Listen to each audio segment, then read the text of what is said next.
Welcome to One Way to Machines and the B7 Audi RS4 series. In today's video, we'll be scanning the RS4 to see what fault codes it has. For this, I'm using an Innova 3100. This is an older unit, but for most basic codes, just a mid-range OBD2 scanner is more than enough. A while ago, I bought this Bosch unit. This one also has the capability of reading airbag codes. This does not work well on these German cars. It could not read any airbag code on this car. I had to take that to a Audi specialist and they used their scan tool to read the code, and that ended up being for the seatbelt buckle sensor on this car. Even on Japanese and other American cars, this one can read airbag codes. It'll give you a code, but then you have to spend a ton of time decoding it on your own. So for the amount of money that this unit costs, it was just a little bit more than this one. It's not really worth it. If you haven't spent the money on scanners yet and you do like the Audi Volkswagen products, I definitely recommend that you get VCDS, and we're also going to use that in future videos. But for now, we're going to stick with these because they do a pretty decent job. In terms of reading codes on the RS4, when you plug these two in, they give you pretty much the identical information. The Bosch one might give you one or two extra words, but that doesn't really matter. This one does more than good enough of a job. The only upside to the Bosch unit is it has a bunch of different connector ends that you can use on different makes and models. So let's just start off with key in and start position.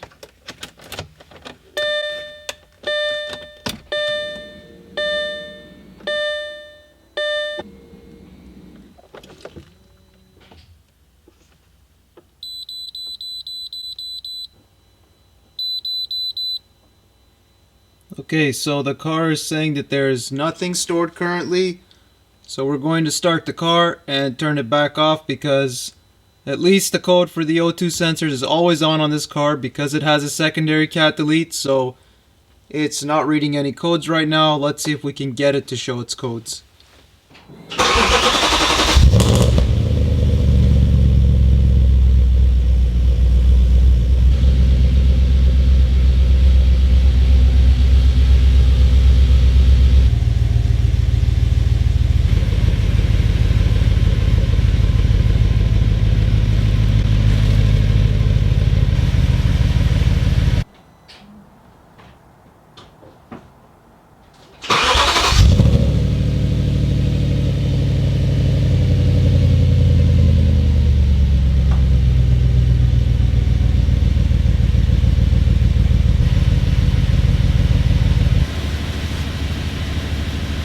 So we've done 2 starts to try to get the car to think it's done some drive cycles so that it can bring some codes back.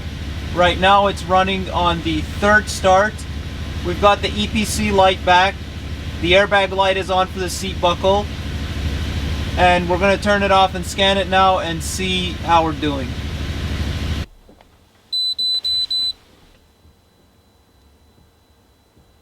Okay, so we still don't have any codes. See, this is one place where having VCDS helps because that scanner can read an EPC light on its own, but this one needs check engine lights in order to be able to give you codes. So our next step is going to be to turn on and off the car a couple more times. I'm going to let it idle for about 5 minutes to the point where I can at least rev the engine up, and we'll see if that makes any difference in helping us get some of the codes back.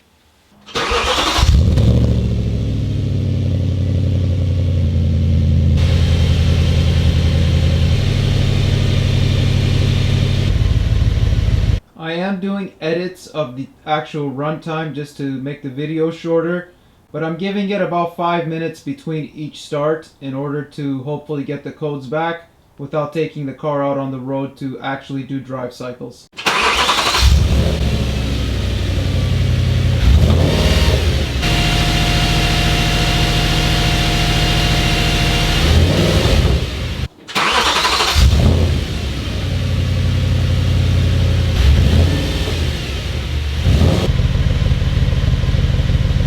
We still aren't getting any check engine light after the probably 7th start. Now we're going to try with the Bosch scanner and see if it shows us anything. If it also doesn't show us anything, I'm going to try more starts off camera over the next couple days, and we'll see if that check engine light does come back, and then we'll go over the discussion of what those problems might be. Okay, so the Bosch scanner is also giving us no codes. They cannot read the EPC light. This is at least the case for you guys looking to buy a scanner for your German cars. Just get the VCDS, or for BMW, Mercedes, whatever it is that they come with. If you like the brand and you plan on sticking with them and doing your own work, it's a worthwhile investment. Buying multiple ones of these, trying to experiment with which one can and which one can't, from my experience, hasn't been worth it. So we'll leave this one. I'll still put this video up, and once the check engine light comes back, we'll go through it. And I'm pretty sure I know what the next steps are. This car's had these intermittent codes for a while. I just wanted to be able to show the codes before we do the repairs individually. And one of the things that I will do on the channel is, like you saw, I didn't do an how to do injectors video with the carbon clean. We did the carbon clean, we put the car back together, made sure it ran well. These cars are so complex that if you don't isolate problems, they can have multiple problems at once. So the reason I want to make sure to show the actual codes and then go step by step is so that it'll be easier for troubleshooting for you guys when it comes to working on your own cars.